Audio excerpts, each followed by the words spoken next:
mais música, mais informação. Rádio Mira, a rádio dos grandes eventos. São agora 21 horas em Portugal continental.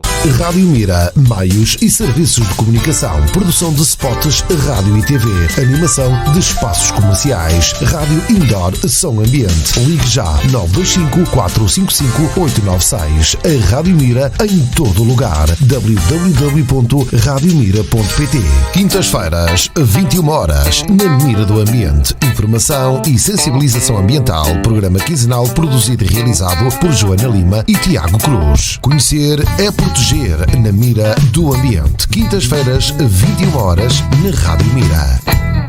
Sapataria Celine encontra centenas de modelos para todos os gostos numa área de 800 metros quadrados. Percorra a nossa galeria de produtos e encontre o calçado a seu gosto, ao melhor preço e com a melhor qualidade. A Sapataria Celine tem sempre calçado nacional, porque o que é nacional é bom. Visite-nos também na internet em celine.com.pt e também na Avenida Cidade de Coimbra 136, na Praia de Mira. Sapataria Celine. Aguardamos a sua visita.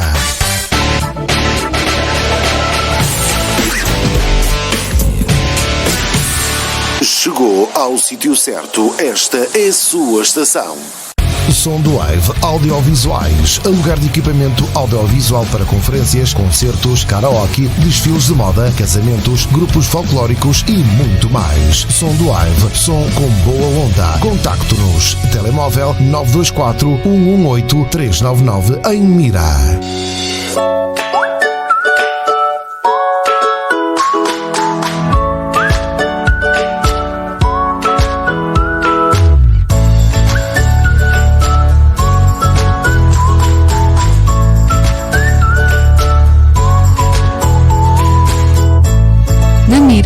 Do ambiente.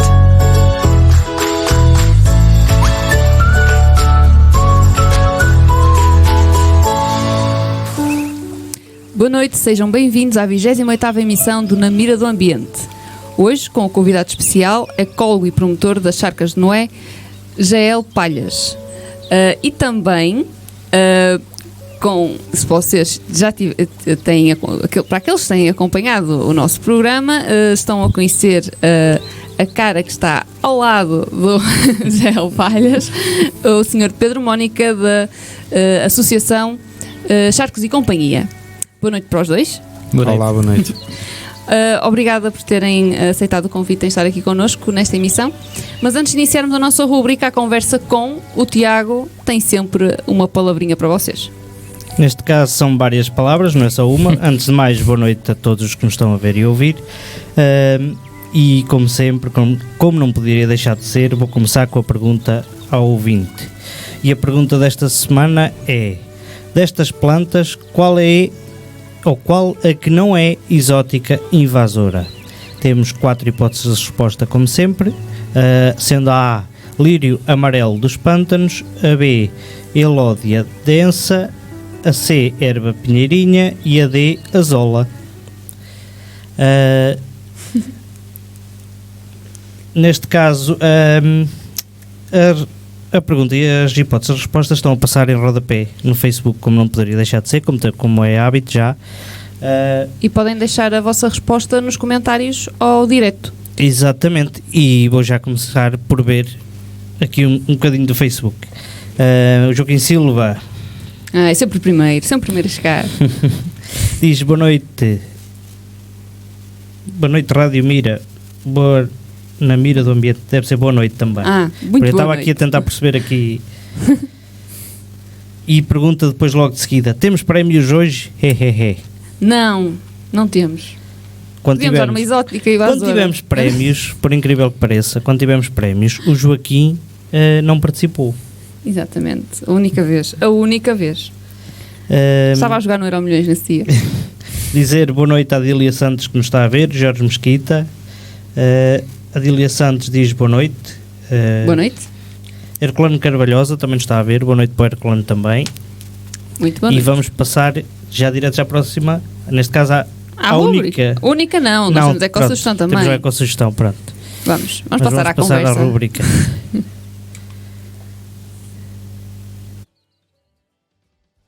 À conversa com...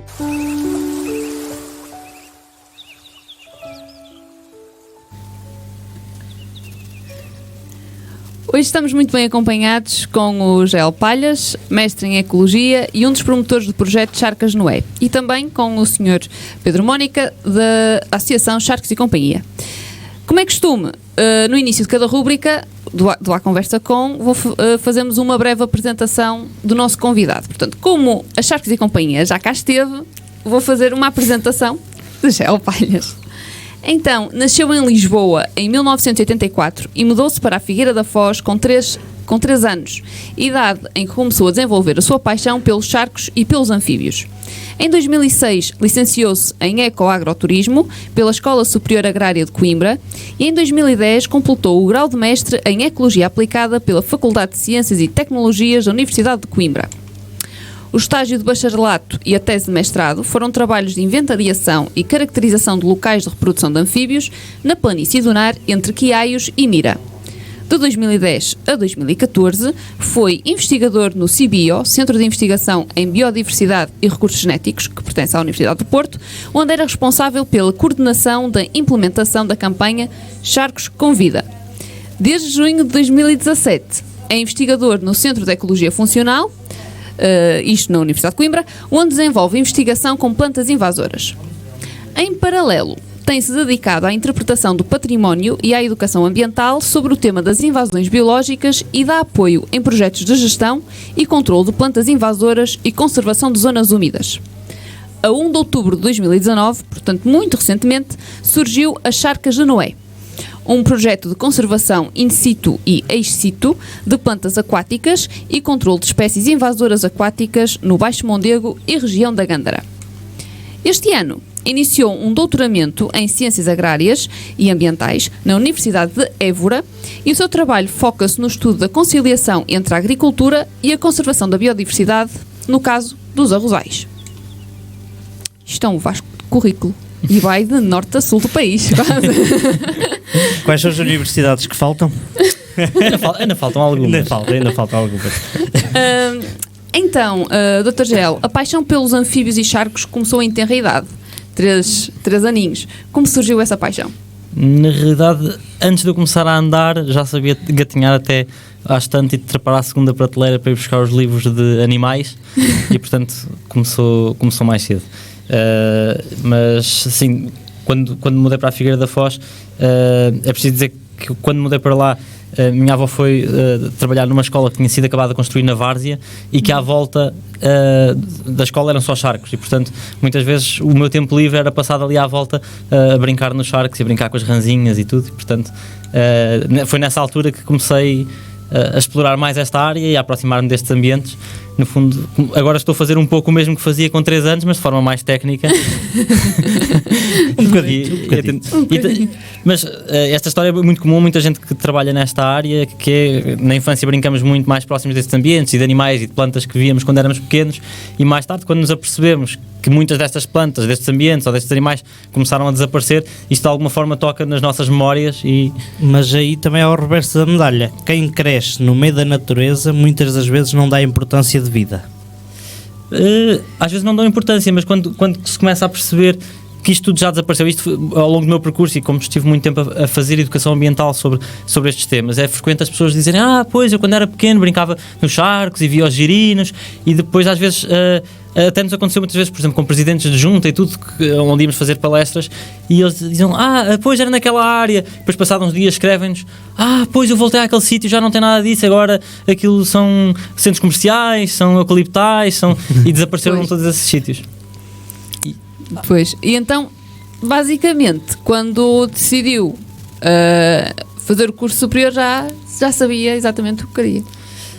Sabia que queria trabalhar na natureza. Aliás, eu uns tempos antes no secundário ainda estava a pensar em ir para a engenharia astrofísica. Depois decidi ficar pela Terra. Decidi ficar pela Terra e queria um curso que me permitisse estar em contacto com a natureza. E ponderei a engenharia florestal, ponderei a engenharia do ambiente. Depois apareceu o curso de ecoagroturismo e a minha irmã foi estudar ecoagroturismo. Decidiu-se primeiro que eu em relação a isso, e eu quando fui comparar os currículos dos cursos pensei, isto é muito giro. Porque tinha cadeiras das várias áreas, era em contacto com a natureza, e pronto, e comecei por aí. Pois. Antes de passar à próxima questão, deixa-me dar aqui mais uma olhada, dizer boa noite à Cláudia Colasso que nos está a ver. João Gonçalves Júnior diz boa noite a todos, abraço aqui e põe uma bandeirinha do Brasil. Paula Silva diz olá, boa noite, adoro ouvir a vossa música. Pois, Paula, agora não é música, mas também espero que esteja a ouvir e que esteja a gostar. E não vamos dar música a ninguém. Joaquim Silva diz se participasse ganhava tudo. Pois, é preciso que participe nos dias em que há prémio. A Maria Mateus também nos está a ver, boa noite. Boa noite a todos e bom programa, diz o Herculano. Susana Lima também nos está a ver, boa noite. José Carlos Oliveira diz boa noite pessoal da Rádio Mira, boa noite também para o José. A Dília Santos diz que é erva pinheirinha. Já temos uma resposta. E o Herculano depois diz só fazem perguntas difíceis. Se isto então, fosse fácil não tinha piada nenhuma. Boa noite a todos. Mas já temos uma resposta, vamos lá. Da Dília. A Dília Santos. Então, continuando, esteve envolvido numa campanha muito conhecida, designada Charcos com Vida. Para quem não conhece, é conhecida, para mim é conhecida, não é? Portanto, eu considero conhecida. Mas para quem não conhece, pode explicar-nos em que é que consiste o Charcos com Vida e como foi a sua experiência nessa campanha? Sim. Portanto, o projeto Charcos com Vida é um projeto, a ideia já era antiga e começou em 2009, 2010. Era um projeto do CIBIO, do Centro de Investigação em Biodiversidade e Recursos Genéticos da Universidade do Porto, e a ideia era conseguir aproximar as pessoas destes ambientes, dos charcos, divulgar os charcos. Estávamos numa altura em que se pesquisássemos a palavra charco no Google, apareciam-nos mais referências à economia estar no charco ou alguma coisa do género do que propriamente sobre estes ambientes. E, portanto, o projeto Charcos com Vida surge com o objetivo de divulgar estes ambientes de pequenas massas de água parada, aproximar as pessoas também destes habitats porque também este estudo dos charcos é relativamente recente, embora já há muito tempo que haja pessoas a dedicarem-se a isto. A verdade é que nas últimas décadas é que se chegou à conclusão que estas pequenas massas de água parada acabam por ter uma importância para a conservação da biodiversidade, por vezes até maior do que algumas massas de água muito maiores. Mas este valor destas pequenas massas de água não é reconhecido pela sociedade e, portanto, havia necessidade de comunicar isto, havia necessidade também de comunicar uma série de grupos de fauna que estavam associados a estas massas de água e que as populações não conhecem tão bem, nomeadamente os anfíbios, sapos, rãs, salamandras, e, portanto, o objetivo desse projeto era, por um lado, divulgar essa biodiversidade e criar conteúdos que estivessem disponíveis online e, por outro lado, uma campanha de inventariação dos charcos de Portugal, criar um inventário que nos ajudasse a quantificar quantos é que tínhamos, onde é que havia hotspots de biodiversidade dos charcos, sítios com mais diversidade ou maior quantidade de charcos, e também tinha uma componente de adoção de charcos, em que cada pessoa, cada escola, cada associação adotasse um charco e, no fundo, acompanhasse esse charco, protegesse, divulgasse a importância dele, a biodiversidade que tinha e tudo isso.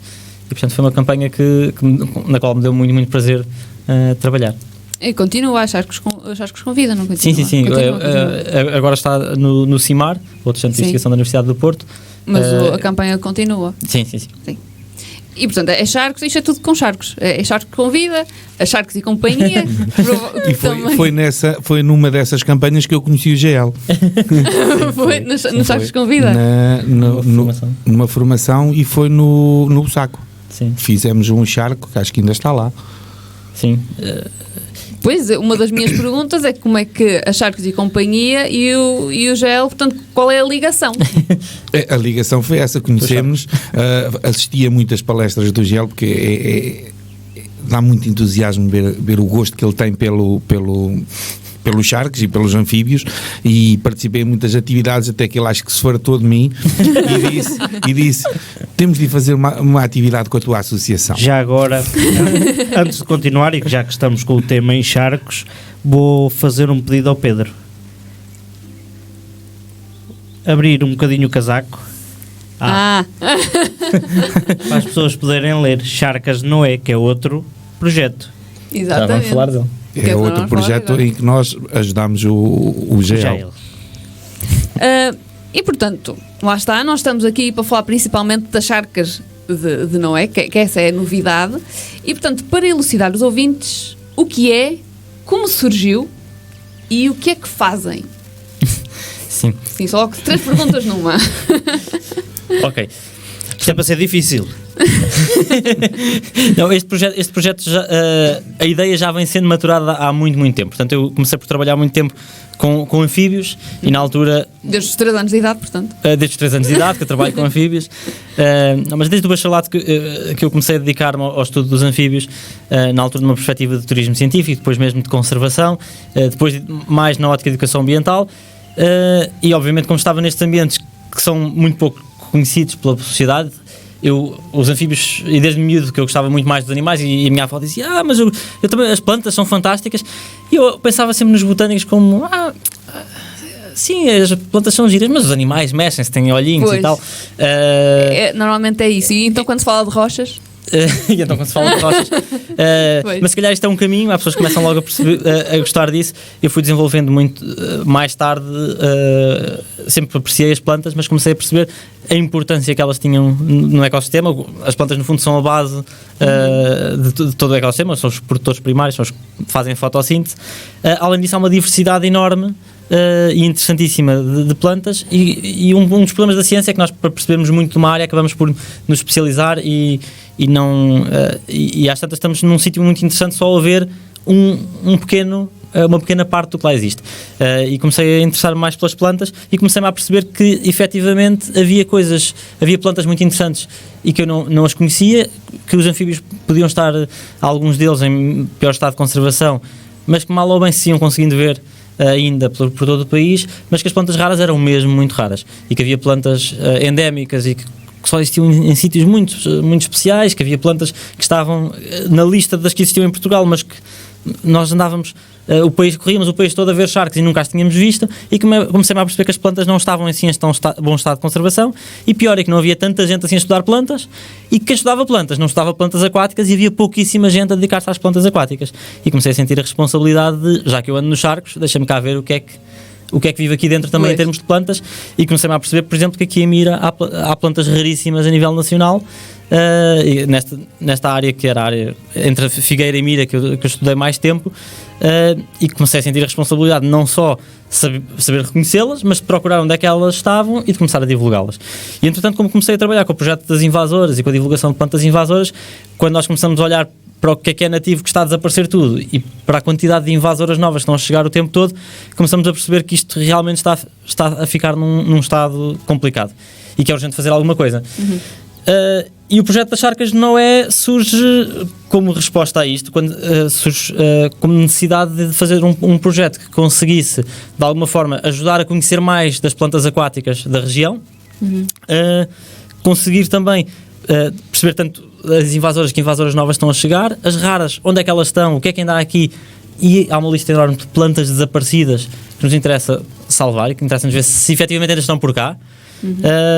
E portanto a ideia do projeto no fundo é criar uma espécie de arcas de Noé aquáticas, ao contrário, para salvar espécies aquáticas. Portanto, identificá-las, saber exatamente onde é que elas estão e conservar aquele localzinho que é para elas permanecerem lá e até passarem para outros sítios, portanto, não desaparecerem, não é? Sim, nós temos várias tarefas do projeto. Portanto, a primeira foi mapear, e aí tivemos a ajuda preciosa da Charcos e Companhia também, envolver mais gente e a população local a procurar estas plantas, tanto as raras como as invasoras.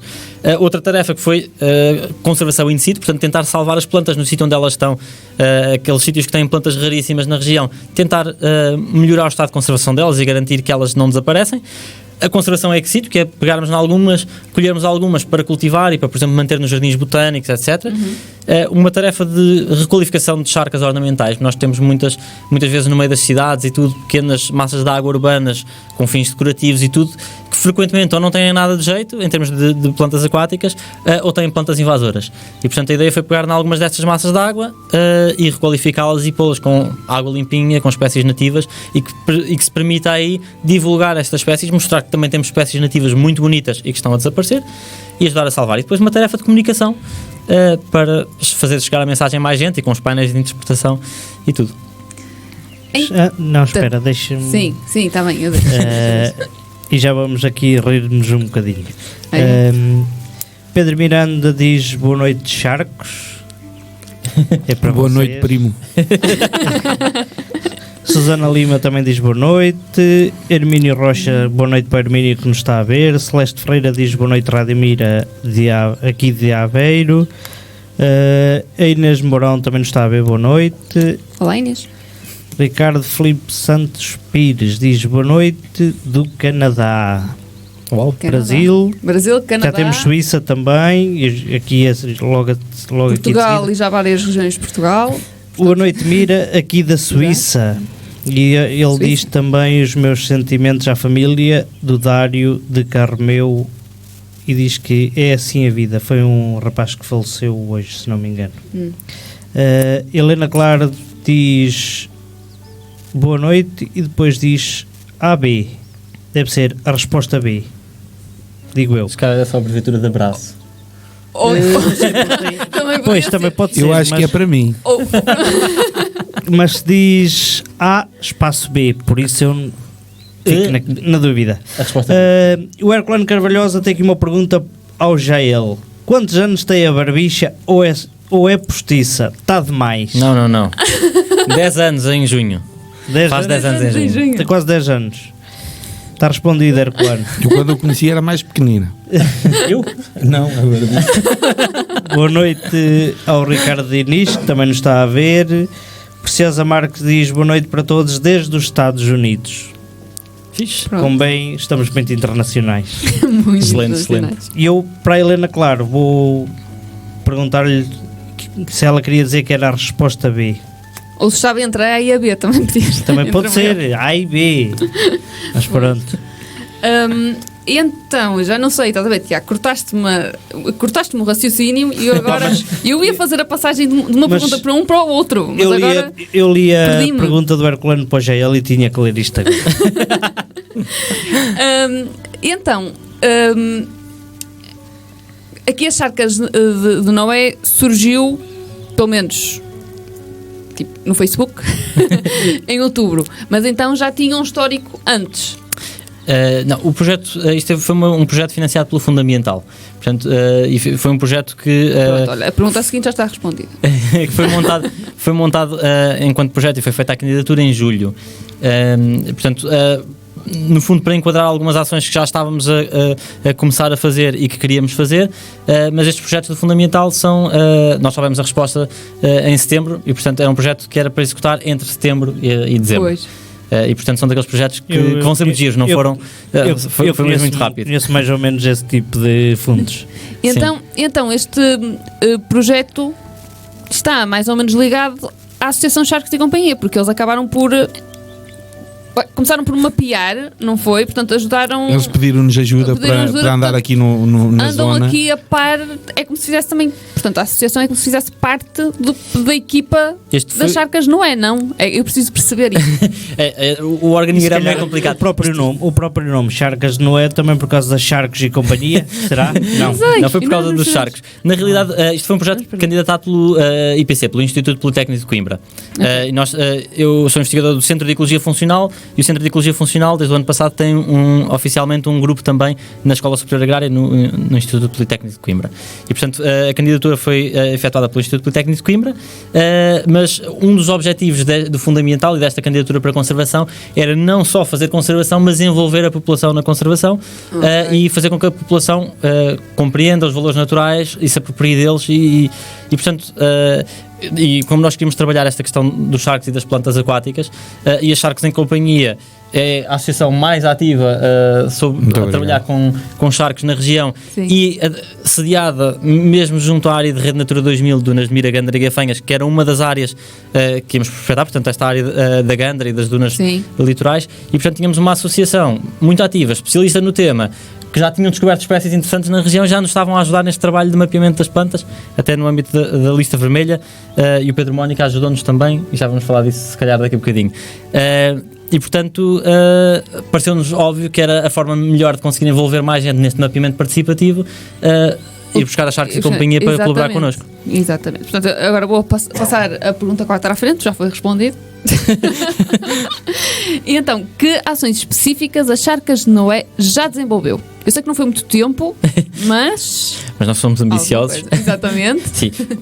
A primeira tarefa, que era o mapeamento, portanto, fizemos várias ações de busca de plantas aquáticas, tanto ações dirigidas em que nós colaborámos na busca de plantas, está a decorrer paralelamente um outro projeto, que é um projeto da lista vermelha das plantas ameaçadas de Portugal, um projeto que não é nosso, mas no qual eu colaborei como voluntário, que é para procurar, no fundo, quais são as plantas raras em Portugal e onde é que elas estão. Portanto, temos uma lista de plantas que estão desaparecidas ou que suspeita que são raras e que temos que ir aos sítios históricos onde sabia que elas existiam ou a habitats semelhantes e procurar se elas ainda lá estão ou não, se são raras ou não. E, portanto, já estávamos a fazer isso.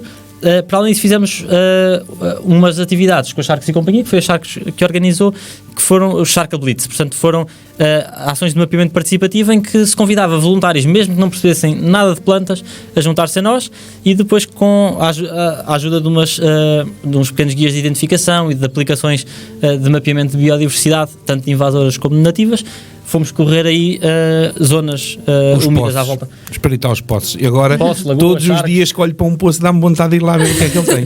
Fizemos um formuláriozinho no telemóvel, grupos de 4, 5 pessoas, a espalhar-se por aí, a correr os poços todos, as charcas, as valas, e ver, no fundo, que plantinhas é que tinham, tirar fotografias, recolher uma amostra. Quanto tempo demorou? Isto foram 4 fins de semana no campo, portanto, mas em 4 fins de semana percorremos mais de uma centena de pontos e descobrimos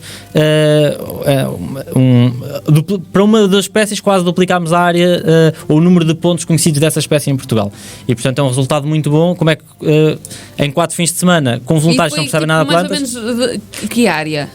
Nós fizemos várias saídas, é uma área muito pequena do território, mas nós já tínhamos suspeitas de áreas onde achávamos que íamos encontrar coisas mais interessantes. Por exemplo, fizemos uma saída junto à Lagoa de Mira, naqueles poços junto à Lagoa de Mira, porque a Lagoa de Mira há registros históricos até os anos 70 de ter uma lista de plantas aquáticas muito interessante.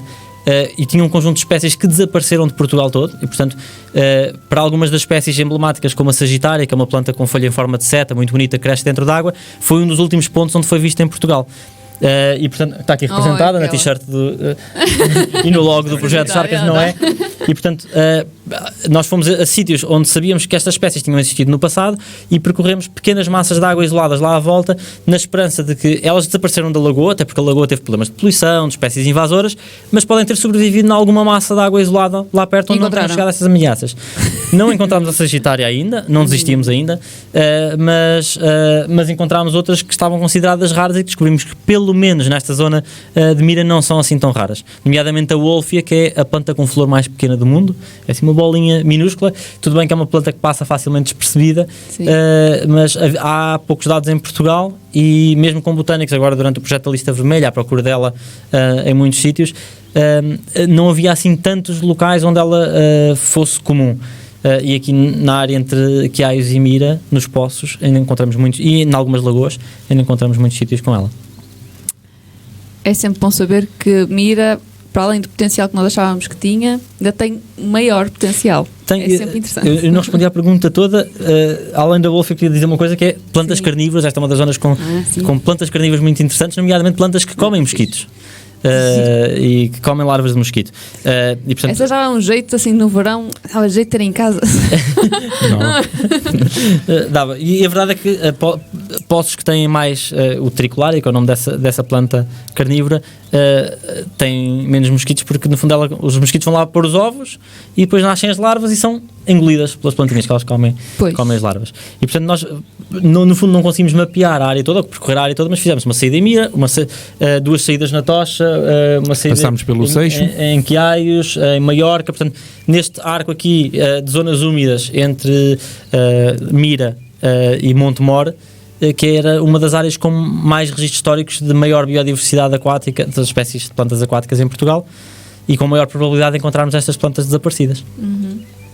Antes de continuar, deixa-me aqui só relembrar a pergunta desta semana. A pergunta que é: destas plantas, qual a que não é exótica invasora? O lírio amarelo dos pântanos, a elódia densa, erva pinheirinha ou a zola? Estas são as 4 hipóteses. As respostas estão a passar, tanto a pergunta como as hipóteses, no rodapé do Facebook. E agradeço que no chat nos vão deixando os vossos palpites. Deixa-me só aqui ver. Ok, Júlio Bica, boa noite, que nos está a ver. A Milene Sofia Rodrigues Rui também nos está a ver, boa noite. Boa noite, boa noite. O Herculano Carvalhosa diz que é a resposta D. Boa noite, pai. Isabel Mesquita Regateiro também nos está a ver. Neste caso, a minha tia está-nos a ver do Canadá. E Manuel Pires também nos está a ver, boa noite. E depois tenho aqui também alguém a dizer: essa camisola tem de ser autografada e oferecida à Rádio Mira. Está ali uma ao lado. Está ali uma ao lado. Pronto. Tem canetas? Pronto. Já se estão a fazer as Temos aqui camisolas uma, pode ficar aqui. Se calhar querem a camisola para o prémio, será? Não sei. Eu acho que não. Eu acho que disse que era camisola mesmo para a rádio. Pois. Então, posso continuar? Podes continuar. Posso continuar. Então, amanhã, durante a manhã e parte da tarde, na Escola Superior Agrária de Coimbra, decorrerá um seminário das Charcas de Noé. Sim. O que poderemos esperar deste seminário e já agora, que acho que as pessoas que estão a ficar interessadas pelo tema vão perguntar: ainda estamos a tempo de nos inscrevermos? Em princípio, ninguém fica de fora.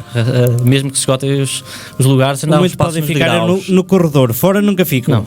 Ficam no corredor. Há ali degraus confortáveis, caso aquilo encha mesmo.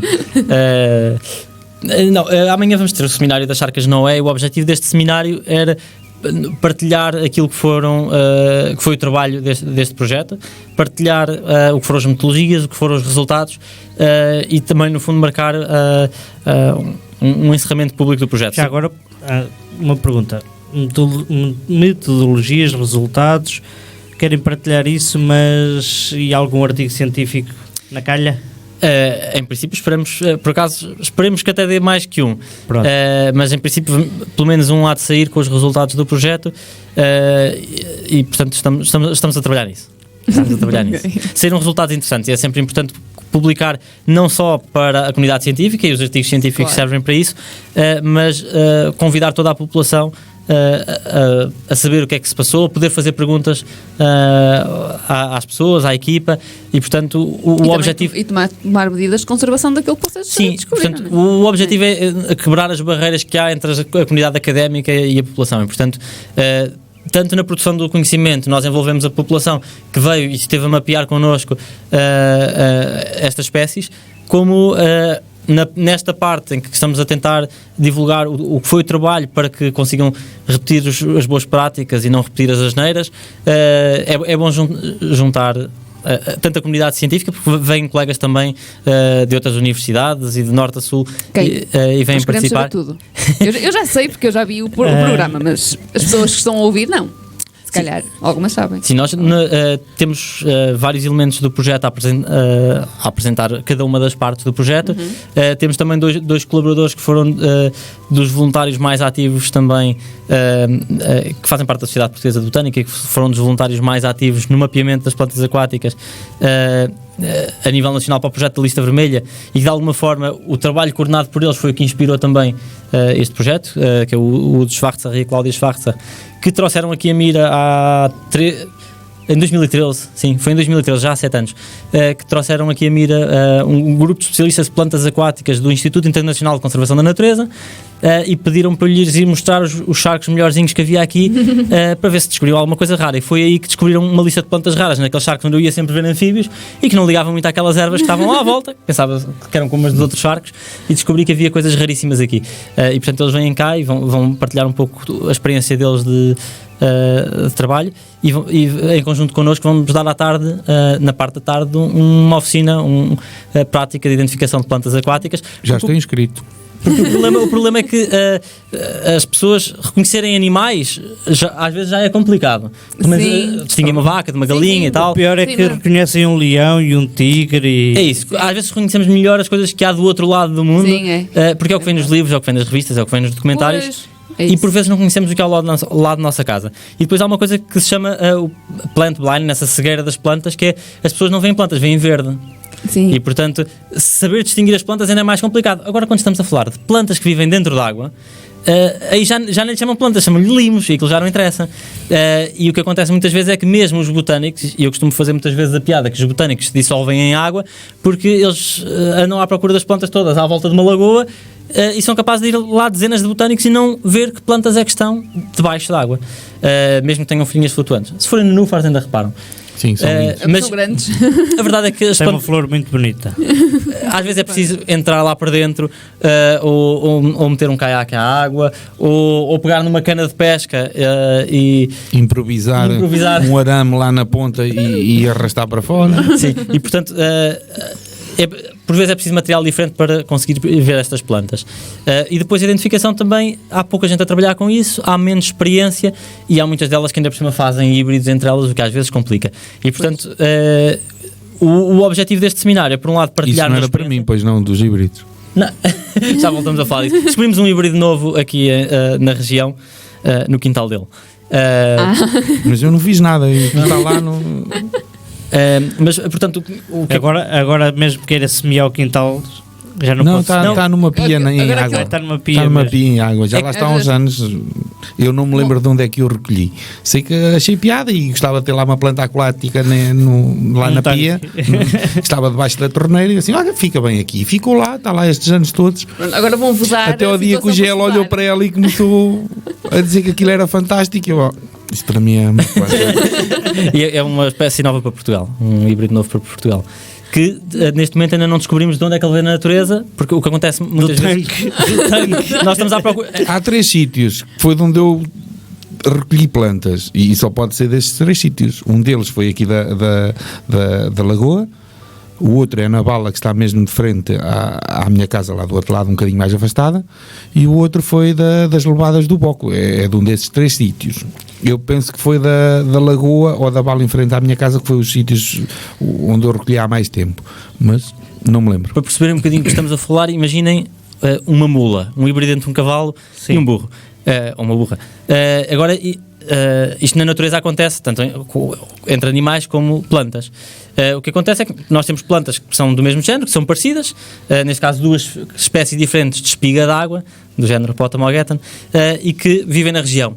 E a determinado momento o pólen de uma consegue cair na outra, consegue que aquilo dê origem a um híbrido fértil, a um híbrido viável, que nasce, sim, mas que muitas vezes é infértil, que não se consegue multiplicar. O que significa que esta planta híbrida fica ali, mas como não se multiplica por semente, nunca se vai espalhar para outras massas de água facilmente. Mas não existe registro em Portugal ou não existe registro? Nesta não existe registro em Portugal. O que pode ter acontecido é, um dia ele passou por lá, recolheu aquilo como se fosse outra planta qualquer e levou para o quintal dele.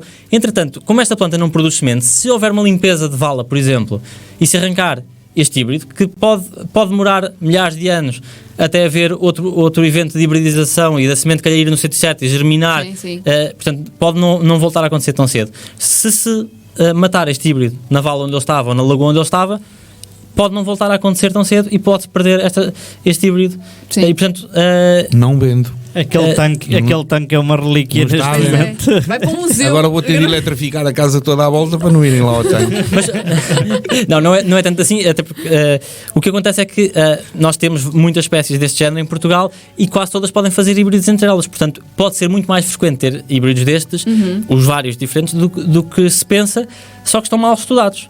Este aqui concretamente é muito interessante porque reúne características das duas plantas-mãe e, tal como uma mula consegue ser mais resistente do que um cavalo e mais rápida do que um burro, estas espécies muitas vezes acabam por acumular uma resistência diferente das plantas-mãe. Sim, ela resiste muito lá naquele tanque. E é daquelas plantas que muda de forma, consegue ter folhas muito grandes, consegue ter folhas muito pequeninas, consegue aguentar águas muito frias, águas com mais nutrientes, com menos nutrientes, mais ácidas, mais básicas. Portanto, é daquelas espécies. Mas que já mesmo tem nome?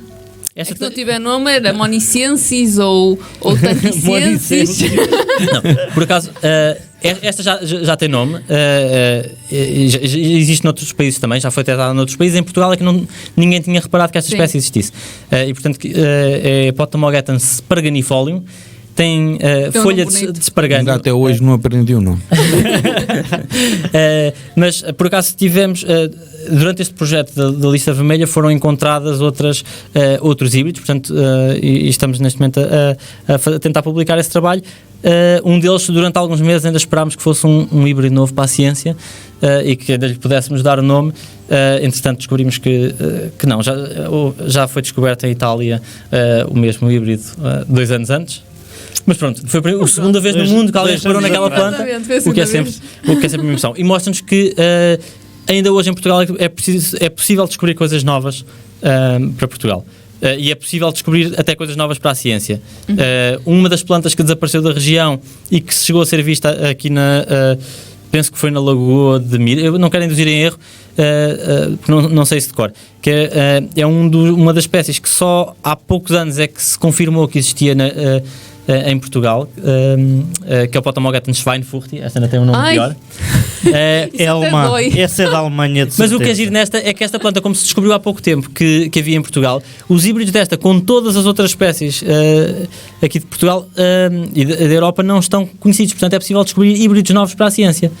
E eles estão por aí a ser destruídos por limpezas de rio e a ser destruídos pela poluição. Aquelas limpezas de bala com a máquina a arredar tudo. E cria-se um certo desencanto da natureza quando achamos que já está tudo estudado e já está tudo descoberto, e quando nós percebemos que ainda é possível descobrir coisas novas para a ciência ao lado de casa, isso dá-nos uma motivação extra para começar a procurar. O Pedro, que trabalha na Universidade de Aveiro, sabe que a Universidade, grande parte do trabalho de investigação é feito na RIA. Sim. É verdade. E volta e meia lá salta uma espécie nova que era desconhecida. E até dentro da universidade foi descoberta uma espécie nova, uma alga, pela nossa amiga Mariana Pandeirada. Exatamente. Ou seja, elas estão ao nosso lado, nós é que nós vemos. Sim, e nós às vezes não temos noção de uma coisa interessante, que é Portugal, embora nós às vezes temos a noção que isto já está tudo muito estragado, na realidade Portugal faz parte da Península Ibérica, do Mediterrâneo, que tem uma biodiversidade incrível. Nós temos muito mais diversidade de espécies do que o centro e norte da Europa, e temos muitas espécies que são endémicas, que só existem cá, mas temos se calhar menos gente a estudá-las. E se calhar por vezes menos envolvimento da população, e quando digo população estou a dizer pessoas que não são especialistas, mas que no tempo livre se dedicam a identificar a biodiversidade que tem à volta. Isso já começa a haver em Portugal, mas há países que têm uma tradição muito mais longa disso, e portanto nós, tendo mais biodiversidade e tendo menos tradição de a estudar, na realidade ainda podem vir por daqui surpresas muito boas. Pois, ainda há muito para descobrir. Pois. E então, continuando com a coisa da manhã, porque nós estamos aqui para divulgar o evento da manhã também. Então, de que horas a que horas é que decorre portanto, assim que às 12 ao almoço. Portanto, começa às 9, às 12 ao almoço, e da parte da tarde vamos ter o workshop de identificação de plantas aquáticas. Então, as pessoas, se quiserem aparecer lá, podem aparecer. O ideal é inscreverem-se, mesmo que apareçam. E como é que pode fazer a inscrição? Na página do Facebook do projeto Charcas Noé, tem o evento e tem um formuláriozinho de inscrição. Uma coisa muito simples. Portanto, quem está a ouvir e a ver, toca a ir à página de Facebook das Charcas Noé, já que estão no Facebook. E não esquecer de deixar gosto lá na página. Sim. Também. E já agora também deixar na Charcos Companhia e deixar na da Rádio Mira e na do Ciano Mira. Portanto, E isto é na logo da página definido. das invasoras. Tudo. E na página das Espécie de invasoras. invasoras em Portugal. Exatamente. É todas. Eles aí já vão ver qual é a resposta. Vão Já às deste uma dica. invasoras. Ouviram? Ele deu uma dica. Onde é que se pode fazer Não a era para resposta? dizer. Não, Já era- agora que estamos a falar em respostas, a Susana Lima disse erva pinheirinha. Leiam a Olha. pergunta. Exatamente. Ó Susana, tu lê a pergunta. A Susana é minha irmã. Susana, erva pinheirinha. Tu sabes o que é erva pinheirinha, Susana? Eu Tu sei lê que bem a pergunta. Nós sabemos que és advogada, mas Não, mas é que ela sabe o que é erva pinheirinha. Que ela achou muita piada a erva pinheirinha quando eu falei nela. E portanto ela não leu bem a pergunta. Susana, vê bem a pergunta. Vê boa bem a noite pergunta. já agora também para o Pedro Miguel Gordo que nos está a ver. Boa noite. Então, que mais ações têm programadas para os próximos tempos? Agora, no futuro. Que mais ações? É assim, nós, o projeto Charcas de Noé, enquanto projeto oficialmente, terminou em dezembro. Exatamente. Mas obviamente o objetivo não é fazer este esforço para isto desaparecer. Claro. E portanto nós fizemos todo este esforço de mapeamento, de busca, de colheita das plantas para propagação e tudo isso. Nos próximos tempos contamos aproveitar as ações de mapeamento que fizemos e voltar a fazer mais ações deste género. E convidar a população. Nós temos o trabalho todo de preparação destas ações e dos formulários para recolher informação está feito e portanto agora podemos aproveitar na primavera e no verão, que há plantas que se vê melhor nessa altura, nomeadamente a Sagitária, que na época em que estivemos a fazer este mapeamento essa espécie não era tão fácil de observar, mas nós não queremos desistir de a procurar e portanto esperamos conseguir fazer algumas ações ao longo do ano para as procurar. Vamos ter também, havemos de, durante a primavera, fazer uma inauguração das charcas que foram requalificadas no âmbito do projeto, que nesta altura estão ainda a terminar a requalificação e as plantações também ainda não estão terminadas e as plantinhas têm que crescer e ficar bonitas para ser apresentadas mais tarde. E, portanto, havemos de fazer alguma ação sobre isso também mais tarde. E essas charcas onde é que são? Já agora. Portanto, temos várias que estão a ser requalificadas, uma na Tocha, na escola, no agrupamento de escolas Gandramar, na Tocha, na Figueira da Foz, ao lado do McDonald's, passa a publicidade, ao lado do Por agrupamento acaso de escolas de Tavaredo. da Figueira da Foz. Ou pelo menos não me estou a É ao lembrar. lado do agrupamento de escolas de Tavaredo e em Coimbra, na Escola Superior Agrária de Coimbra também. A ideia do projeto também é nós termos algumas destas plantas em viveiro, na Escola Superior Agrária de Coimbra, para que os municípios da região de intervenção do projeto, se precisarem de requalificar as charcas que têm e quiserem pôr essas plantas nativas em vez de colocarem plantas exóticas invasoras, que saibam que há alternativas e que nós temos lá as plantas para ceder aos municípios para utilizarem em charcos públicos que possam servir para a educação ambiental, Portanto, para a conservação. os municípios, se quiserem reabilitar os seus charcos, podem recorrer às você, charcas Noé. às Sim, charcas sim, sim. Noé e pedir E plantas pedir para plantas. requalificar. E ajuda como sabe, não é? Porque não é pegar e colocar, não é? Deve Assim. ter que escolher e coisa do género e isso aí Sim, é sim, com sim. gosto. Vocês é que sabem como é que isso funciona. Até porque muitas vezes alguns dos problemas destas charcas ornamentais é que muitas vezes não estão planeadas para ter estas plantas, ou não estão planeadas para ter plantas de todo. Há muitas que são planeadas como espelhos de água ou espelhos Sim. de lixívia, como eu costumo dizer, porque se aquilo não tiver cloro não faz de espelho. Exatamente. E outras, o simples facto, por exemplo, as pessoas porem peixes invasores lá dentro, carpas, peixinhos vermelhos, que é o que as pessoas conhecem, eles são herbívoros e portanto vão comer as plantas que lá estiverem dentro e vão fazer, por um lado, ao comer as plantas, não permitem que as plantas estejam lá a limpar a água e por outro lado, tudo o que entra lá para dentro de plantas e de animais, elas acabam por consumir e transformar em excrementos.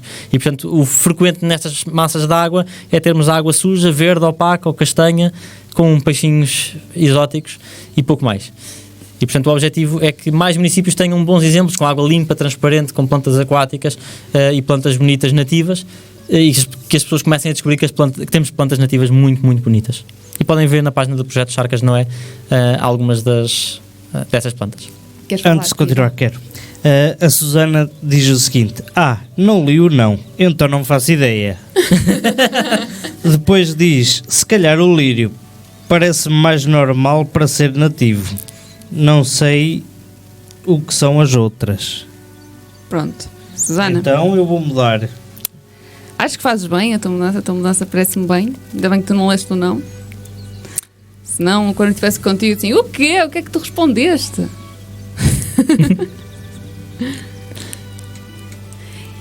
Posso? Podes, Pronto? Então, nada contra. então, não tem alguma ação programada aqui para Mira? Especificamente, para o município de Mira? Nós, Estamos aqui, assim, alguma coisa. Nós, em princípio, vamos tentar voltar a fazer atividades em Mira. E, especialmente porque algumas das espécies desaparecidas que foram vistas pela última vez na Lagoa de Mira se veem melhor no verão. E, portanto, queremos voltar a fazer buscas em Mira no verão e atividades com a população. E como foram descobertas algumas plantas interessantes em Mira que queremos também divulgar, será bom também fazer atividades para mostrar à população. E as pessoas aqui de Mira já participaram? Pronto, de Vagos participaram, obviamente. Não é? Mas as pessoas de Mira... Se bem que o Pedro é... Eu tenho está uma quase costela, na fronteira, está eu quase tenho na costela fronteira. daqui. A minha avó era de Porto Mar. E ele está quase na fronteira. Está na Pronto, fronteira ele está ali. Estou mesmo na fronteira. Pronto, é metade. Pronto. Mas eu estou a dizer pessoas mesmo daqui se chegaram a participar. Porque se calhar nem tiveram conhecimento, talvez, não sei. Se participaram, a gente aqui, se participou. Eu acho que andou um ou dois. Participaram algumas pessoas de Mira, mas queremos que participem mais e queremos que sejam marcadas, porque as primeiras, nós começámos por Mira e, portanto, as primeiras ações foram em Mira. Acabámos por ter depois mais gente, participantes. depois mais para a frente, não é? Pois, à medida que foram tomando conhecimento. Sim, sim. Tivemos participantes agora estrangeiros na última A ação. última ação já tinha participantes da Europa toda, quase. Ainda bem. Então eu vou dar um... Como é que eu ia dizer? Deixar um desafio e dar também o meu contributo. Quando tiverem ações para decorrer, assim que saibam datas, mandem-nos para nós partilharmos, convidarmos, publicarmos, etc. Vamos fazer isso. Sim. E vou dizer isto, eu não sou dono da Rádio Mira, mas vou-vos dizer que quando precisarem que a Rádio Mira cá estará também para ajudar a divulgar os vossos projetos. Estão a tirar de lugar a alguém. Mas este fim de semana vai haver uma atividade, não é das Charcas, não é? Mas é das Charcas e Companhia. Vamos ter uma atividade ligada às zonas úmidas, porque assinala-se no dia 2 de fevereiro o dia das zonas úmidas. O Gel depois explica melhor, porque ele sabe porque é que é o dia das zonas úmidas. Sim. E o que é que vão fazer? Vamos nos juntar na sede das Charcas, que é na Escola das Cabecinhas. Temos uma exposição fotográfica sobre anfíbios que foram fotografados no Concelho de Vagos. Temos lá em exposição, que é da autoria do David Guimarães. Sim. E vamos juntar ali, vamos estar ali um bocadinho, conversar um bocado sobre as charcas, porque de seguida vamos à charca do Estradão da Lomba. E então, a maior parte das fotografias desses anfíbios, muitos foram tiradas nessa charca, alguns foram dessa charca, e depois vamos deslocar essa charca e vamos observar o que é que a charca tem, e tentamos chegar lá já de noite, ou então chegar antes da anoitecer, mas vamos ficar lá mesmo com o escuro, vamos ter de levar lanternas para observar, porque os anfíbios à noite gostam mais de andar do que durante o dia. Pois, eu ontem ia atropelando à frente da minha casa, eu parei e eu acho que estou a ver aqui um sapinho. Abri a porta e ele fugiu. Eu bem me parecia. Agora deixa-me continuar. Eu ia passar com a roda por cima. E a que horas é que é? Vamos juntar-nos na sede de salvo erro 16h30. Sábado?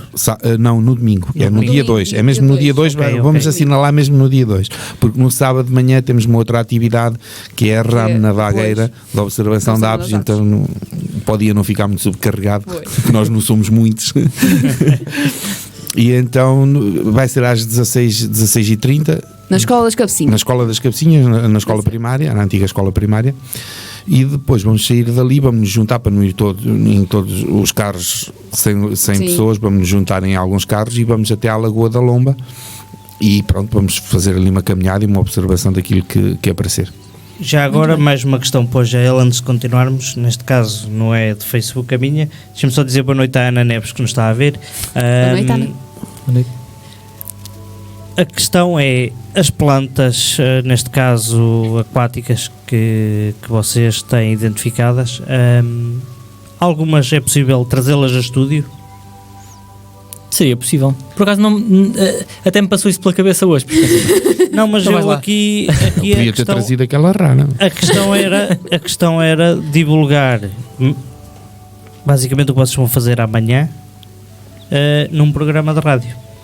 Divulgar o que é que fizeram, como, o porquê e depois alguns resultados dos mais interessantes, principalmente aqui de coisas do Conselho de Mira. Podemos fazer uma apresentação do projeto com plantinhas e tudo Ui, que giro. na rádio. Que giro. Sim. Isso era interessante. Ok. O que eu gostei mais, em princípio, foi ajudar o GL, porque já me ajudou em algumas vezes. A primeira participação até foi foi na Lagoa do Pão de Lobo. Primeiro aniversário. No primeiro aniversário da Sharks e companhia. E deu-me bastante gosto poder ajudá-lo. Só que a alegria e o entusiasmo que ele tinha quando olhava para dentro de um poço e via ali qualquer coisa. Já nunca tiveram surpresas desagradáveis? Tivemos algumas tristes, chegámos a encontrar uma raposa morta num Pois, é dos isso. poços. Gatos? Salvámos, Não. salvámos alguns sapos. As pessoas pensam que os sapos gostam de água, mas os sapos não gostam Pois, de muita não. água. Gostam de umidade, não gostam de água. Salvámos alguns, e o que também foi bom. E outras vezes era vermos plantas e um poço limpinho com plantas. Aquilo era, geralmente os que tinham água límpida tinham plantas. Pois. Porque as plantas ajudam a limpar a água. Ajudam a limpar a água, Ajudam. oxigenam a água, o facto de oxigenar a água fazem com que haja mais oxigênio disponível para os decompositores também e para haver mais fauna a decompor também as folhas mortas que entram e tudo isso. Portanto, se não tivermos plantas, vamos ter algas a cumprir essa função que deixam a água turva. Pois. E aquilo de poço a poço aumentava. A gente agora é aquele que vai ter. E apareceram alguns aquele muito que vai bonitos. aparecer. Apareceram alguns poços muito bonitos. Geralmente não temos ideia de poços bonitos. Pois, Também não temos. a palavra poço e bonito. E a Maria não- da não Grade também combinam ia muito bem. aparecendo, a Maria da Grade. Eu fiquei a conhecer a Maria da Grade, não conhecia. Sabem o que é? Eu não. A minha é o nome que dão, noutros sítios dão outros nomes. A Maria da Grade é uma senhora que está lá no poço e que puxa as crianças para baixo quando elas vão para a beira do poço. Era o que a minha mãe me dizia: não vais para o pé do poço, está lá a Maria da Grade e puxa-te. É o bicho-papão E eu- do poço. E eu ia para o pé do poço porque eu queria ver a Maria da Grade. Eu tinha coragem de a ver, mas. Isso é uma coisa. Eu nasci numa cidade, não sei o que é E eu Maria da aprendi- Grade. Não havia lá poço. Já vi Não sei o que era a Marias, Maria da já vi Grade. Grades. A Maria da Grade também nunca vi. Eles depois desafiaram-nos a levar a grade. Não Pois, sei eu se era- estava com se era- sede e até se era pensei de que fosse- minis, se era de sagres, se era de... Era uma coisa muito Aconselhámos, importante, mas- perguntávamos sempre pela grade. Uma das coisas disso relativamente aos poços, eu aprendi comigo mesmo, que era, a minha mãe dizia que tinha lá uma coisa e eu queria ver, e o cuidado que eu tive com os meus filhos foi sempre dizer-lhes: queres ir ver o poço, chamas e pedes-me e eu vou contigo à beira do poço e mostro-te o poço. Pois. Nunca disse que estava lá qualquer coisa para ele não ir para lá, não assustar as crianças que tinham ao pé dos poços, mas dizer: queres ir ver, chamas-me e eu vou contigo mostrar o poço e vamos ver o poço. E resultou, nunca se atiraram a nenhum poço. e algumas vezes pediram mesmo para ir ver os poços e eu ia com eles ver os poços. Pois. Mas isto é uma coisa Tem um interessante. comentário para o Pedro do Oscar Ribeiro. Deves conhecer. É o meu vizinho, pá. Foi. Um abraço, Oscar. Cuidado com o poço, Pedro Mónica. Mas efetivamente, por um lado, é preciso ter cuidado com os poços, mas é preciso ter cuidado com os poços que não estão vedados, que estão em risco de cair. Mas quando saiu a legislação que obrigava a proteger os poços e tudo, Mas não infelizmente- seja a pôr uma rede. mas houve muita gente que simplesmente aterrou os poços e perderam-se muitos poços e infelizmente continua a haver poços a serem tapados, a serem atulhados e tudo. E estes poços, por um lado, se não tiverem nenhuma proteção, podem ser um perigo para humanos ou para a fauna, mas por outro lado, se não tiverem esses perigos, se estiverem sinalizados ou pelo menos com um muro que seja visível, que impeça as pessoas de cair, podem ser muito importantes, e estamos a chegar a essa conclusão, podem ser muito importantes para a vida selvagem, podem ser muito importantes para termos acesso à água. Sim. E que em muitas zonas começa-se a utilizar furos e deixa de se ter os poços, e todas estas estruturas de aproveitamento adicional da água infelizmente perdem-se, e perde-se também a cultura delas, porque temos poços lindíssimos, e estes poços da região da Gândara são interessantíssimos, Principalmente aqueles que têm o engenho. Sim. Mas mesmo a Houve construção tinha do um poço engenho fantástico e também tinha umas plantas bonitas lá em baixo. Sim, mas mesmo a construção do poço e os tipos de poços que temos fazem parte do nosso património e é pena isso estar-se a perder. E o que acontece é que muitos destes poços, quando estão abandonados, além de se tornarem um perigo para as pessoas, porque às vezes alguns até quase já nem se vêem, às vezes podem se tornar um perigo para a fauna também.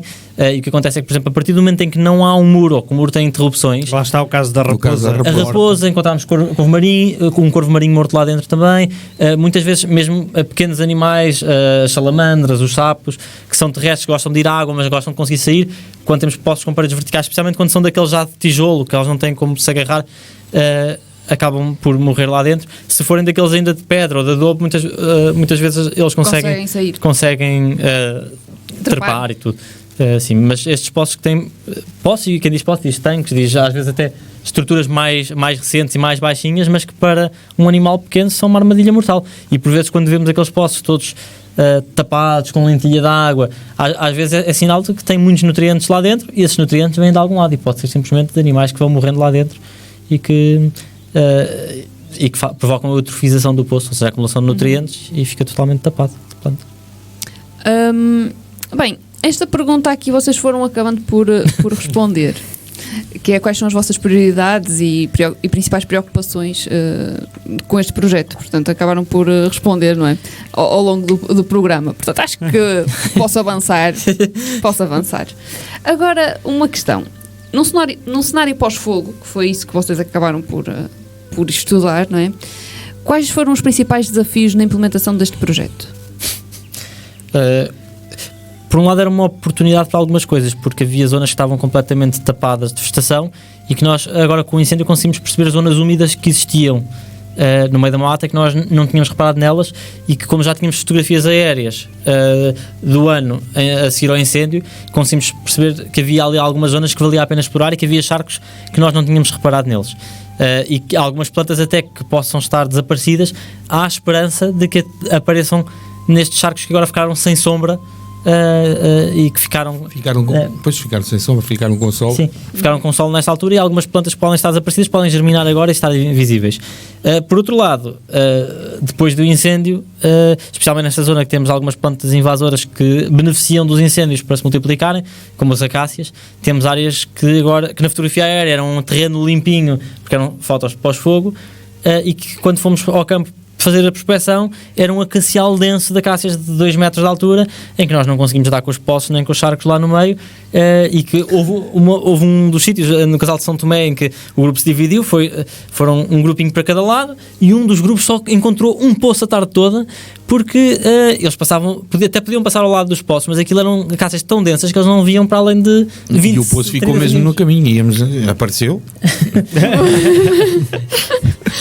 E portanto estas zonas que estão completamente cobertas de acácias, além disso ser terrível para a biodiversidade e em termos de gestão também, porque temos ali uma biomassa enorme, isto faz com que dificulta muito a prospeção de tudo o que possa lá haver, e até podia haver áreas interessantes lá no meio, mas que teríamos que fazer outro trabalho, não assim a pé, como nós fizemos agora.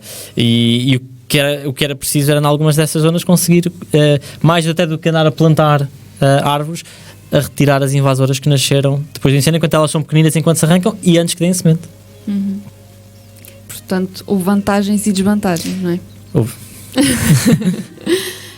Se as pessoas quiserem ajudar nas ações deste projeto, portanto, agora o pós-projeto, não é? Acaba por ser um pós-projeto, mas que ele vai continuar, podem fazê-lo, ou é algo restrito a profissionais da área? Podem fazê-lo, podem contactar-vos e assim, quero participar e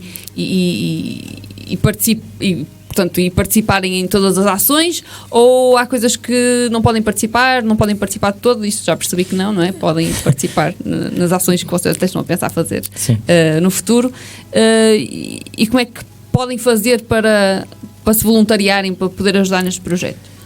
Podem nos contactar. Nós temos este projeto também já é mais um projeto num conjunto grande de projetos que temos vindo a desenvolver na área de conservação e de controle de plantas invasoras, e portanto temos uma aplicação para mapeamento de plantas invasoras em que qualquer pessoa pode fazer isso, e por exemplo quando vê um poço que tem erva pinheirinha ou azola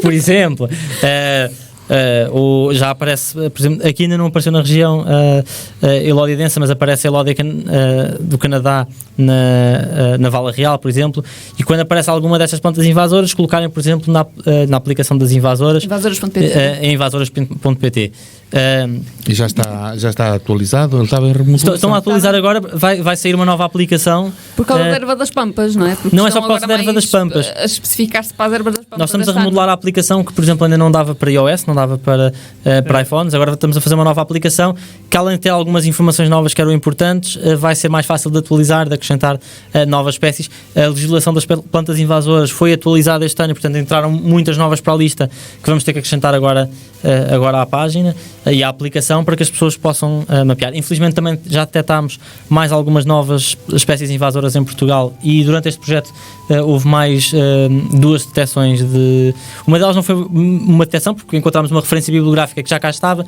fomos confirmar e demos o alerta que ela lá estava, mas outra foi mesmo uma detecção de uma nova planta aquática invasora na Figueira da Foz. E, portanto, queremos acrescentar tudo isto à aplicação para que as pessoas possam mapear. Depois, há outras aplicações de mapeamento de biodiversidade que nós também utilizamos e incentivamos o uso, como o Biodiversity for All, que é um projeto de mapeamento de biodiversidade, independentemente de ser nativo ou invasor, a pessoa pode não saber o que é, mas vê um bichinho, vê uma plantinha, fotografa, coloca lá e há uma rede de especialistas ou de naturalistas até amadores que ajudam a identificar. Era isso que eu ia perguntar. Uma pessoa que até queira fazer isso, mas que não saiba identificar plantas, como é que pode fazer? Era isso que eu ia perguntar. Coloca lá a fotografia e alguém identifica. Mas isso é no Biodiversity for All. No invasoras.pt a pessoa tem que saber o que está a identificar. Sim, mas tem um campo que é a certeza. Portanto, a pessoa pode não ter certeza o que é aquilo. E nós temos a aplicação e na página temos a informação de cada uma das plantas. Tem uma fichinha, tem as fotografias, temos um guia também disponível que já se esgotou em papel, mas que temos disponível também na página. E a própria aplicação tem fotografias e tem alguma informação para ajudar à identificação. Quando a pessoa vê aquilo e não sabe o que é, põe a fotografia e no campo tem certeza, diz que não tem certeza. De qualquer forma, mesmo que ponha aquilo completamente errado, como nós depois, todos os avistamentos são validados por nós, a pessoa se encontrar uma erva pinheirinha, disser que é uma acácia, nós quando formos validados dizemos, não, isto não é uma acácia, mas por acaso é uma erva pinheirinha. Desde que dê para ver o que lá está. E a fotografia, como é que ela deve ser tirada? Várias fotografias, convém ser várias fotografias, talvez com o porte, depois com, não? Sim, se calhar com mais pormenores, não? Assim? O ideal claro que o ideal é nós conseguirmos ter uma fotografia que nos permita identificar. Claro que diferentes plantas precisam de identificações são diferentes. De identificações diferentes. Muitas dessas invasoras, quando são invasoras maiores, acácia, especialmente invasoras terrestres, nós até conseguimos ver uma fotografia que apanha a planta toda, pode ser o suficiente. Porque mesmo entre as acácias há muitas delas que mesmo à distância, pela folha, pela forma da copa, pela cor das folhas, nós conseguimos perceber o que é. Também. Com as aquáticas, especialmente as submersas, que é o mais complicado, e por exemplo as elódias, e nós então seja a folha, o ideal é pegarem num pedacinho e fotografarem na mão.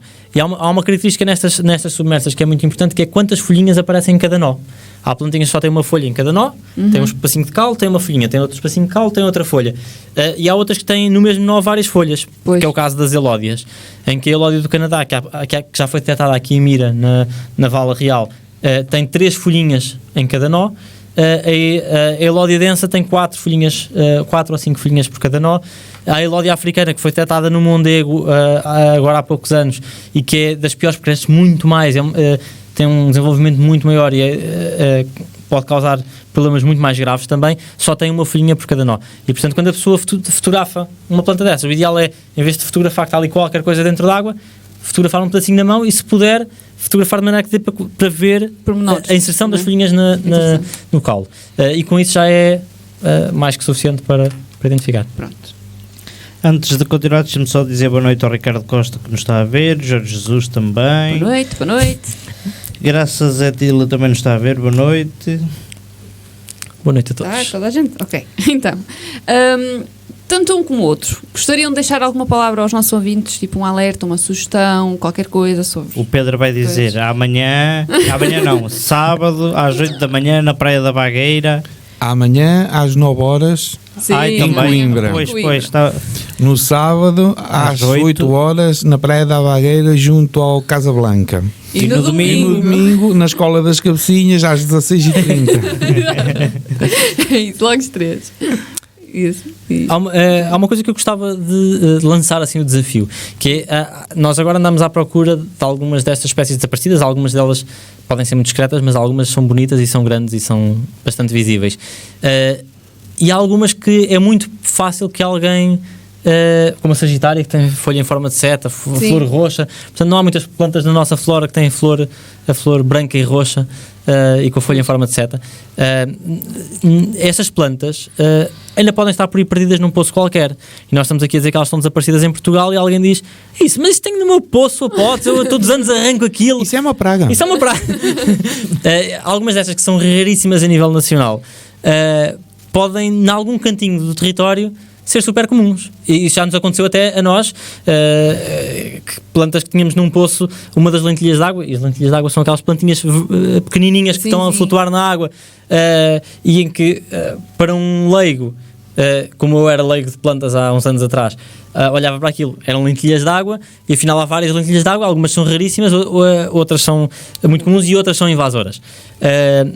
E com estas grandes é mais fácil as pessoas identificarem, mas é fácil em algum canto serem muito comuns. Portanto, se espreitem a página do projeto, espreitem as fotografias que vamos lá pondo, se por acaso repararem que alguma daquelas vocês conhecem muito bem, digam-nos. E um desafio que eu lanço é, se têm fotografias antigas da Lagoa de Mira quando tinha água transparente e plantas aquáticas, porque algumas destas plantas são grandes e até se conseguem ver, basta alguém ter tirado uma fotografia na margem da lagoa, num piquenique, numa coisa qualquer, às tantas pode ser o suficiente para nós conseguirmos ilustrar a presença destas plantas, que sabemos que estiveram cá porque pessoal da Universidade de Coimbra, da Universidade de Aveiro colheu, estão nos herbários e nós agora olhamos para aquelas folhas de herbário com plantas lindíssimas a dizer colhido na Lagoa de Mira, colhido em Montemor, na Vala Real, e ficamos a pensar como era este sítio lindo, porque são plantas mesmo bonitas, como este sítio era lindo. Quando eu nasci, se calhar ainda era assim. E com essas alterações todas do território, é muito bom que se consigam tirar cá para fora essas fotografias que se cá estão em álbuns de família, porque isso conta uma história que não é só dessa família, é de todos nós, de um território que teve belezas fantásticas, que ainda podemos recuperar, e que não devemos ser pessimistas de pensar isto está tudo estragado, isto agora já não vale a pena. Não, efetivamente é possível recuperar, e a ver essas memórias e a ver a partilha dessas memórias pode ajudar a motivar as pessoas para recuperar isso. E portanto, quem tiver fotos disso, agradecemos mesmo que partilhe connosco e que partilhe com a comunidade. Muito bem. Antes da última pergunta, que é a pergunta da praxe, fica o desafio para trazerem as plantas que puderem, ou que puderem trazer a estúdio. Eu vou trazer uma coisa mesmo rara. Uma ave rara. Uma wolfia. Neste caso, uma planta rara. A planta com flor mais pequena do mundo. Não, a que tenho lá em casa, vou trazer Vai trazer o tanque. Um bocadinho. Traz um bocadinho dela. Não, aquilo o tanque está cheio. Como podes ver, tens a imagem. Acho que tem nitidez suficiente para mostrar alguma coisa. Também podemos utilizar PowerPoint e estar a passar o PowerPoint enquanto estamos a falar. Lanço o desafio giro, que é nós termos aqui podemos trazer uma lupa que dá para ligar ao computador e conseguir mostrar às pessoas, por exemplo, as plantas carnívoras a comer mosquitos. Isso também, era uma coisa gira. Também. Isso era fixe. Fica o desafio quando estiverem disponíveis, neste caso mais o Jael. O Pedro também pode estar presente. Eu vou trazer a minha planta rara. Convido-vos então a passar por cá outra vez e nós estaremos convosco também, de certeza. Agora então a pergunta da praxe, para terminar. Já respondeu a esta? Já respondi a esta uma vez, já chega. Aí vou responder outra vez. No futuro, começar por ti, no futuro gostaria de fazer que ainda não tenha feito? Pode ser pessoal, profissional. É assim, eu vou dizer um objetivo que é profissional, mas também é muito pessoal, que é mesmo voltar a encontrar algumas destas que estão desaparecidas e que eu não admito que se deixe extinguir em Portugal.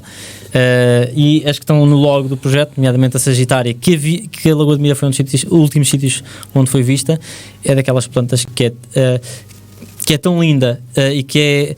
Porque há muitas que são fantásticas e que eu gostava de descobrir, mas que as outras pessoas não vão valorizar. Mas há muitas que são mesmo fantásticas e que eu gostava mesmo de as conseguir voltar a encontrar ou recuperar até do banco de sementes que possa estar escondido no fundo destas lagoas. E esse é um objetivo de trabalho, mas também pessoal, de salvar alguma coisa palpável, visível e bonita. Sr. Pedro Moni. Pronto, já que o GL falou em trabalho, eu estou curiosíssimo para encontrar e para ver a planta. Já a vi sequinha lá na Universidade de Coimbra e gostava de a ver com cores. Estou a contar com vocês. Tá bem, nós vamos dar o nosso melhor. Vamos fazer muitas atividades por toda a gente. Sim, mas nós vamos fazer mais algumas atividades no Conselho de Vagos ligadas a isso aos poços, porque nós ficámos viciados mesmo nos poços.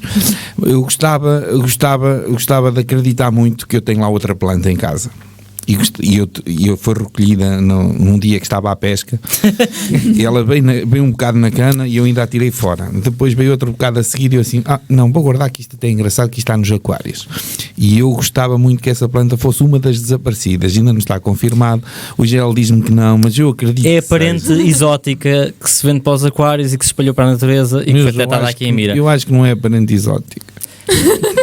Pelo tamanho, porque não, é uma ela que é é submersa, que é a valigenéria, que se vende para os aquários, parecem umas fitazinhas muito verdinhas debaixo d'água, só que a que é nativa tem folhinhas com 1 centímetro de largura e com cerca de 1 metro de comprimento, e aquela fica com 3 metros de comprimento e 3, 4 centímetros de largura. Só tem é a valigenéria gigante, que é americana e que infelizmente já se espalhou aqui e já foi detectada noutros sítios do país também. Mas no sítio onde eu acolhi já lá andei a ver e não, por acaso não voltei a vê-la lá. Portanto, senhores pescadores, se vierem plantas agarradas à cana, tirem uma fotografia e mandem-nos, porque graças a esta descoberta nós fomos todos comprar canas de pesca para procurar plantas aquáticas.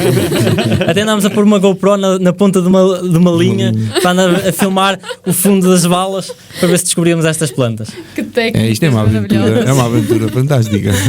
Maravilhoso. Bem, os portugueses têm fama de serem desarrascados. Se não for com cana de pesca, pescam com outra coisa qualquer. Qualquer coisa, sério. Mais alguma coisa? Vais dizer alguma coisa? Não. Não? Então. Não. Então agora falta agradecer e passar aí com a sugestão. Muito obrigada, Dr. Jael Peigas, Sr. Pedro Mónica, por estarem aqui connosco hoje e por partilhar um novo projeto que ajudará a preservar o nosso património natural, principalmente as plantas aquáticas, que são muitas vezes esquecidas, como referiu. Continuação de um excelente trabalho. Posso fazer um agradecimento no final? Pode. E muitas felicidades para as Charcas, não é? E para as Charcas e companhia. Sim. Eu queria agradecer ao resto da equipa toda, nomeadamente às minhas coordenadoras, que não estão cá, e à professora Elia Marchante, que foi a coordenadora do projeto. Esteve cá. A Elia não. Esteve cá a gêmea dela. Pois. Elas são muito parecidas. Parece que são gêmeas, não é? Parece que são gêmeas. Não, eu queria agradecer à equipa toda, porque Elizabeth. Obviamente isto não foi trabalho de 2 pessoas, foi trabalho de muito mais gente, de uma equipa, de várias equipas que souberam colaborar nisso. E portanto queria agradecer a todas essas pessoas que colaboraram no projeto e que a maior parte delas, infelizmente não vão estar todas, mas a maior parte delas estão amanhã lá no seminário e portanto queria deixar o agradecimento a todas as pessoas que colaboraram mesmo no projeto das Charcas Noé. Está agradecido, toda a gente já ouviu e agora isto vai ficar gravado para sempre. Está agradecido. Sim. Podemos passar com a sugestão? Sim, agora é contigo, agora é contigo. Agora é comigo. Ecossugestão. Então, esta semana vamos falar de uma coisa que quase toda a gente gosta. Não digo toda, mas quase toda a gente gosta. Temos que fazer primeiro uma pergunta, que é: quem é que gosta de café? Eu acho que era melhor perguntar quem é que não gosta de café. Era mais fácil. Quantos cafés é que se bebe, é que uma pessoa bebe num dia? Quanta borra de café é que produz num dia? Bem, esta ecossugestão vai ajudar-nos a dar uso à borra do café. Se colocarem, em vez de a colocarem diretamente no lixo, primeiro, a borra de café é um bom adubo. Muita gente pode não saber, mas é rica em nutrientes e pode ser usada como fertilizante de plantas, mas tem que ser misturada com outro tipo de adubo, como por exemplo cascas de ovos, cascas de legumes, que sejam ricas em azoto e potássio, visto que a borra de café tem tendência para roubar o azoto e o potássio do solo. Para além disso, afasta os caracóis, lesmas e larvas. Em segundo lugar, os grãos maiores da borra de café servem para esfoliar a pele. Já estou a imaginar a partir da manhã toda a gente a aparecer castanha de esfregar a borra de café na pele. E há estudos que comprovam que a cafeína na pele tem um efeito antioxidante e protege contra a radiação ultravioleta. Também estou a imaginar na praia o pessoal esticado ao sol, todo cheio de borra de café, para não ficar queimado. Para fazer o esfoliante, deve-se misturar a borra de café com óleo de coco. Além disso, também é um bom antissolítico e, em terceiro lugar, a borra de café afasta pulgas e outras pragas. Pode ser colocada na pele dos animais domésticos, dando de seguida um banho ao animal. Assim como pode ser colocada em vasos que estão a ser invadidos por formigas, por exemplo. Por outro lado, a borra de café atrai minhocas que ajudam na compostagem do café, produzindo um humus que ajuda a fertilizar as plantas e produz a quantidade de gases de efeito de estufa que seriam libertados. Reduz, peço desculpa. A quantidade de gases. Eu também estava a ver que estava qualquer coisa mal, mas pronto. De efeito de estufa que seriam libertados se a borra de café fosse colocada diretamente no lixo. E agora, quem é que ainda vai colocar as borras de café no lixo? Eu acho que ninguém. É como eu disse, agora esfoliante, também antissolítico, protege da radiação ultravioleta, antiformigas. Quando tiverem uma pulga na cama já sabem, borras de café por cima da cama. É tudo. Portanto, ainda existe mais coisas, outras utilizações para as borras de café. Fica para outro dia. Fica para a próxima. Então, que respostas é que nós tivemos, Tiago? Tivemos lírio amarelo dos pântanos da Susana, erva pinheirina da Adília Santos e azola herculano. Só 3 pessoas é que responderam. Muitas pessoas a ver, muitas a fazer comentários, dizer boa noite, mas as respostas foram só 3. As pessoas não estavam a querer pensar hoje. Não. Não Então, queria mais errar. E a brincar, estamos quase com 1h30 de programa. Sério? Pois estamos. Nem tinha visto. Então, eu vou revelar já a resposta. A pergunta, vou repeti-la. Destas plantas, qual a que não é exótica invasora? Não é muito importante esta pergunta. A resposta correta é A. Lírio amarelo dos pântanos. Muito bem, Susana, muito bem, muito obrigada por teres trocado. Eu gosto muito de uma curiosidade desta planta. Pronto, as restantes, portanto, esta aqui é que não é exótica, as restantes são originárias da América, umas do Sul, outras do Norte, outras da Latina, portanto, mas é tudo da América. Qual é então a curiosidade que tu gostas muito dela? A curiosidade é que se nós pegarmos na raiz do lírio e esfregarmos nos dentes, quando tivermos com uma dor de dentes, ajuda a aliviar a dor. Muito bem. E eu tenho aqui outra curiosidade. Eu também tenho outra curiosidade. Mas eu não li, eu por acaso não li, eu essa já sabia. Eu tenho outra curiosidade, que a azola não é uma planta, é um feto. Não, é uma planta, mas não é uma planta vascular. Pronto, mas é uma planta. É um feto. Mas é uma planta. Sim, mas as pessoas, a gente quando diz que aquilo é um feto aquático, as pessoas assustam-se que é um feto assim. Pronto, mas é um feto. Foi uma das que encontramos perto da Lagoa de Mira. Foi? Também. Pronto. Lá está. Mais uma.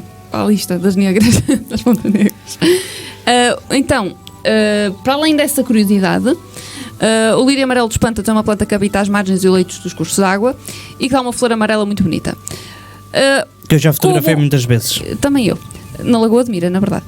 Como curiosidades, podemos dizer que o seu rizoma, quando fresco, é considerado um forte emético, ou seja, provoca vômitos, possibilitando o esvaziamento do estômago em determinados casos de envenenamento. O rizoma fervido com limalha de ferro fornece um corante para atingir tecidos de preto, sendo também utilizado para curtir couros. Para além de tirar dores de dentes, não é, Tiago? O que é ótimo.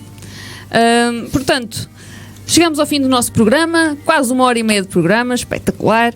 Obrigada a todos os ouvintes, espectadores, e um agradecimento especial aos nossos convidados especiais. E quando souberem que o GL vai voltar cá, já sabem, vamos ter plantas em estúdio, microscópios, etc. Vamos virar isto tudo do avesso. E encontramos-nos aqui na Rádio Mira daqui a 15 dias, com convidado ou sem convidado, ainda não sabemos. Muito boa noite e não se esqueçam que com o Ciano Mira, conhecer é proteger.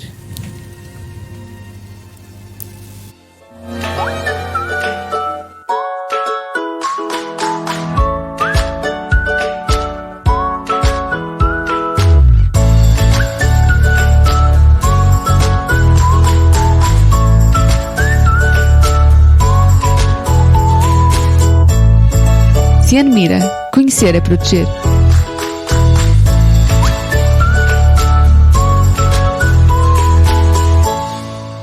Rádio Mira, meios e serviços de comunicação, produção de spots, rádio e TV, animação de espaços comerciais, rádio indoor, som ambiente. Ligue já 925 455 896. A Rádio Mira em todo lugar. www.radiomira.pt.